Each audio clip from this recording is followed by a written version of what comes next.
अगर आपकी जेब में है 60,000 रुपए एंड आप एक परफेक्ट दुकान ढूंढ रहे हो जिसके अंदर आप गेमिंग पीसी बिल्ड बाय कर सकते हो, तो आपके लिए रिक्स ऑफ इंडिया एकदम परफेक्ट डेस्टिनेशन है।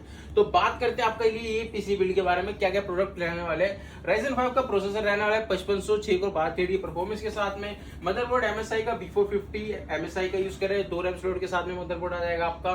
ग्राफिक कार्ड Zotac का RTX 3050 8GB। भाई गेमिंग एडिटिंग कितनी स्ट्रॉन्ग हो जाएगी इसमें।